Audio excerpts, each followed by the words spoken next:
और जब आप गैर जुबान में दुआ कर रहे होते हैं, बेशक आपके पास 2 वर्ड्स ही हैं, बेशक आपके पास 3 वर्ड्स ही हैं, बट खुदा आपके अल्फाजों को भी देखता है और आपके दिमाग में क्या चल रहा है खुदा इसको भी देखता है।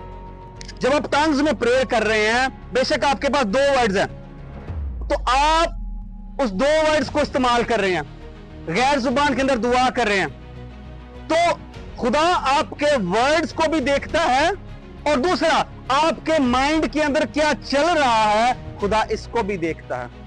अगर आप अपने माइंड में कुछ सोच नहीं रहे, अगर आपका माइंड फारग है, कोई काम नहीं कर रहा, उसको समझ नहीं आ रहा और आपका माइंड जो है वो फ्री है, कोई काम नहीं ले रहे आप उसे, आप बस टंग्स में प्रेयर कर रहे हैं, आपके माइंड को कुछ समझ नहीं आ रहा, तो आप टंग्स में प्रेयर कर रहे हैं, आप एक हिस्से की बरकतें तो लेंगे।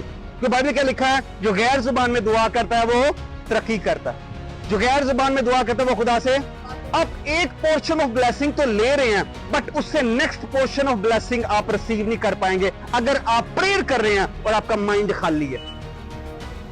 आपने पर्पसफुली अपने माइंड को एंगेज करना है जब आप टंग्स में प्रेयर कर रहे हैं। हालेलुया।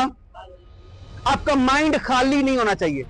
आप गाड़ी चला रहे हैं, टंग्स में प्रेयर कर रहे हैं, आप काम कर रहे हैं, प्रेयर कर रहे हैं, जबरदस्त है, आप ब्लेस होंगे।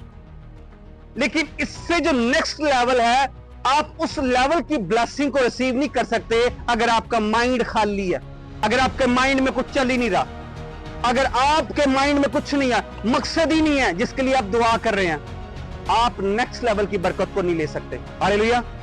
जब आप टंग्स में प्रेयर कर रहे हैं, आपका माइंड फारग है, वो कोई काम नहीं कर रहा, आप टंग्स में प्रेयर कर रहे हैं, तो आप टंग्स में प्रेयर कर रहे हैं तो बदरूएं तो आपसे दूर हो जाएंगी, लेकिन पावर आप रिसीव नहीं कर पाएंगे, क्योंकि पावर रिसीव तब होगी जब आपका माइंड आपकी प्रेयर के साथ एंगेज होगा। हालेलुया। जब आप पर्पस के साथ दुआ करेंगे, आपका माइंड खाली नहीं रहेगा, फ्री नहीं होगा। सो इसलिए आपका माइंड खुदा के लिए बहुत अहम है।